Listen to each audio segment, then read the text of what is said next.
Hello everyone, I'm sharing an update on Goobuddies and explaining the stats in the battle system a little bit here. So, with the stats, your Goobuddies have a number of different things that affect their application during battle, but what is very important is that they are born with random mutations. The mutations affect their texture. This one, for example, is powdery, and the texture can totally change the application of your Goobuddy during battle. For example, some battle actions are multi-target.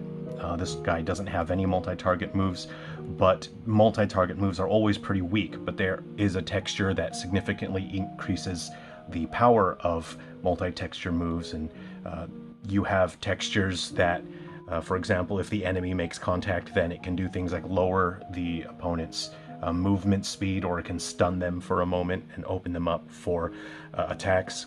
Goobuddies can also be born based on their genetic influence during their egg stage. He's got a golden stat here, so his life stat will naturally increase higher, and his ripple action, or his jiggle action, when Goobuddies take damage, they fill up a jiggle meter, and every species has a unique jiggle action. His jiggle action is heavy rub, and heavy rub mutes the target's textures, and again, the textures can be extremely useful. They can be very problematic and dangerous, so this is a good Goobuddy to use if the enemy has a problematic texture during battle, and it's all about building a team to deal with very specific threats. So every hour you get different missions, and the hourly ones are pretty easy, right? You need some fodder missions.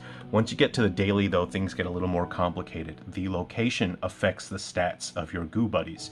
So if you go to the snowy plains, if your Goobuddy is ice or electric, then their stats go up 20%. If they are fire or ice, they go down 20%, or if they're fire or water, they go down 20%. And you can see that in this particular mission, the enemy naturally resists fire, so fire would be a very bad element to use. So let's say you've been focusing on just raising up a bunch of fire guys, they won't be able to do this mission, so you need a wide range of Goobuddies.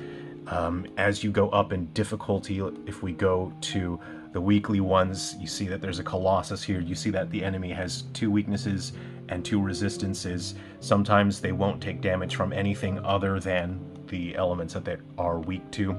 So there are going to be much better rewards. For example, doing the weekly ones, you can get your cursed masks there to have a Goobuddy hatch with a cursed mask, or you can actually use an item that allows a Goobuddy to gain another texture, so they can have multiple textures. So it's all about just building these Goobuddies to deal with mechanically interesting combat situations like puzzles.